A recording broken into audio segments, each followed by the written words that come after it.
그다음에 이제 아까 얘기한 대로 이 사출형인데요. 이 몸의 기울기를 해서 바깥쪽 이게는 이제 저기 바깥쪽이 이제 그 저기 하는 경우 저기 요족인 경우에 바깥쪽이 많이 달잖아요. 그래서 발의 종골을 안쪽으로 기울기 위해서 뒤에 여기를 높여주는 겁니다. 이런 사출형도 있습니다. 그리고 이제 통상적으로 우리가 이제 제품으로 보시면 이게 에어가 이제 있는 이런 부분들, 이건 이제 큰 회사들이 이렇게 제작을 하고 있는데요. 여기에 깔창에 석고를 뜰 때, 거기서 이제 여기 보시면, 여기 이지에서 이제 살짝 굳는데 너무 굳으면 이제 큰일 나죠. 그래서 완전히 굳기 전에 한 2, 3분 정도 있다가 이 살과 이 석고를 살짝 이렇게 살을 살짝 이렇게 밀면 이게 간격이 이제 유리가 됩니다. 그래서 벌어진다는 얘기죠. 그래서 이 종골 쪽을 이렇게 종골 쪽을 받치고요. 여기 위에 이게 구부러지면 나중에 이 석고 이 깔창 뜰 때 겹치는 부분이 나오면 안 되기 때문에 뒤쪽을 살짝 이렇게 하면서 앞에를 잡아주면 이 깔창이 저 석고가 굽어지지 않기 때문에 살짝 베끼시면 됩니다. 그래서 내려놨을 때 이게 딱 아까 종골에서 지골 저기 중족골 엄지 쪽하고 내궁 외궁 횡궁이 삼각형의 중심을 사람이 서 있는 기본 구도라고 말씀드린 것처럼 그렇게 딱 서야 돼요. 이게 기울어져 있거나 이러면 잘못 맞춘 겁니다. 그래서 그렇게 참고하시면 됩니다. 자, 이제 깔창 모형은 이제 그렇고요. 우리 신발에 대한 부분은 신발 고르기가 이제 있는데 이게 보행역학에서 나오는 이야기죠. 그래서 발의 크기가 가장 붓기가 그래서 오후에 이제 신발을 구매를 할 때는 오후에 이 피가 이제 아래로 몰리면서 붓기가 이제 있는 그때를 맞춰서 신발을 사면 가장 적절하다라고 제시를 하고 있어요. 그리고 이제 신발과 엄지발가락 사이가 약간 이제 부분이 있어야 되겠죠. 죄송합니다. 그래서 이제 이 깔창은 3cm가 이제 가장 적절한데요. 이 아치 부분을 만들어줘야 되기 때문에 그러는데 이렇게 다니다 보면 이제 특히 여성분들 중에 이렇게 평창이 없는 펌프형의 신발을 신는 경우들을 많이 봤는데요. 뒤축을 이제 좀 높여주는 신발이 좋다라는 것을 말씀을 드립니다. 우리가 신발이 이제 상처나 이제 거친 날씨에 이제 발을 보호하는 거예요. 그죠? 그다음에 활동 중인 발을 지지하기 위해서 만드는 것이 신발입니다. 그래서 충격을 흡수를 하고 발에 스트레스를 전달하거나 완화하고 스트레스를 완화해 주는 거고 변형을 감소시키는 게 이제 신발의 기능이죠. 그래서 신발을 잘 고르면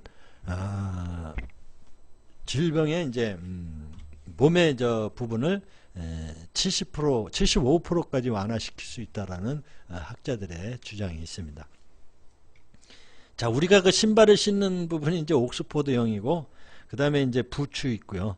그 다음에 펌프라고 자꾸 아까 얘기한 부분이 바로 이게 밑에 거의 이제 여기 좀 있는데, 이런 부분은 좀 3cm 이상의 부분을 좀 해야 본인 건강에 상당히 좋다라는 말씀을 드리고요. 그 다음에 이 뮬이라고 하는 이 신발은 뒤에 이제 저기가 없으니까 딱딱딱 소리 나죠. 특히 계단 내려갈 때 딱딱 소리 나는데 학교에서 보면 복도에서 이렇게 끌고 다니는 여학생들이 있어요. 학습 분위기를 해치는데 이런 부분 좀 주의할 필요가 있고요. 자, 아까 10년을 젊어지는 건강법에 이제서 이스시카 다다오가 신발에 대한 통계를 봤는데 거의 반반이에요. 자기가 고르고도 불만을 표출하는 이런 이제 내용을 이야기를 했고요. 그래서 발에 대한 부분을 잘 이렇게 해야 된다는 부분이고요. 그 다음에 이제 족부사의 영역에 대한 이제 부분을 말씀을 드리면 미국의 예입니다. 미국에는 보안대체의학이라고 해서 CAM으로 해서 대체의학과가 정규 과목 및 선택 과목으로 지금 운영이 되고 있어요. 아까 박사과정이 있다고 그랬잖아요. 그런데 이 18세기부터 이런 대체의학을 미국에서는 인정을 했다 이거죠. 그래서 체면은 우리 수사에도 적용을 하잖아요. 범죄수사. 그래서 이 20세기 벌써 미국에서는 족부의학에 대한 부분을 대체의학으로 해서 족부사를 인정을 하고 있다라는 부분을 말씀을 드립니다. 그래서 우리가 이제 이 의사에 대한 신뢰도가 이게 상당히 높죠. 99%라고 봐도 과언이 아니죠. 그런데 의학에 대한 어떤 그 상식을 갖고 있을 때 이렇게 이제 의사의 어떤 그 가실이라고 그럴까요? 이런 거를 이제 막을 수 있는 부분이 있죠. 네. 그래서 이 뭐 과유불급이라고 어느 거든 지나치면 이제 화를 부르죠. 그래서 이 채식주의도 병을 부른다고 의사가 이제 TV에 나와서 채식이 좋다 그러니까 열풍이 불었잖아요. 채식주의만. 그래서 채식과 관련된 식당도 많이 생겼어요. 그런데 또 다른 의사는 채식주의가 병을 부른다 그러죠.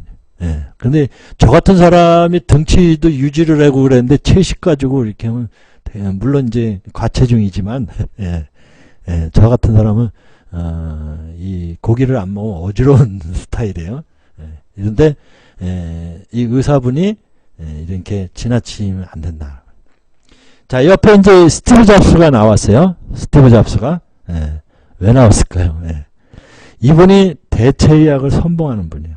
근데 이 정통의학에서는 네가 대체의학을 지나치게 과신해서 스스로 이렇게 위험을 자초했다라고 이야기를 합니다. 그래서 대체의학을 비난할 때 이분을 이야기를 해요. 무슨 얘기냐면 이분이 대체의학을 선봉하는 분이세요.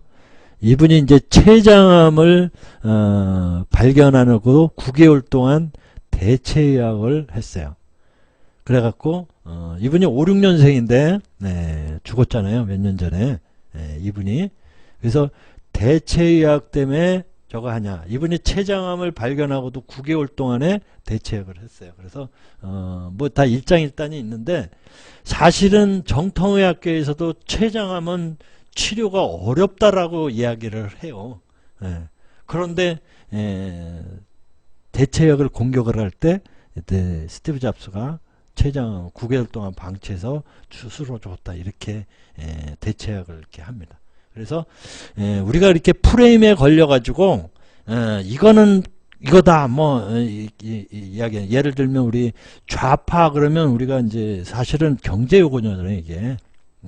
이 좌파 그러면 분배를 얘기하고 우파 그러면 성장을 의미하는 이 경제 용어인데 이게 정치 용어로 바뀌면서 프레임에 딱 걸리면 좌빨 우꼴 뭐 이렇게 이야기를 하잖아요. 그래서 이런 거는 좀 지양을 해야 되죠. 그래서 이런 그 대체학이니 정통의학이니 이런 부분은 이렇게 통합의학으로 해서 서로 잘 적용을 해서 자기 몸을 이렇게 관리하는 이런 게 건강을 관리하는 것으로 가야 되는 게 맞다 이거죠.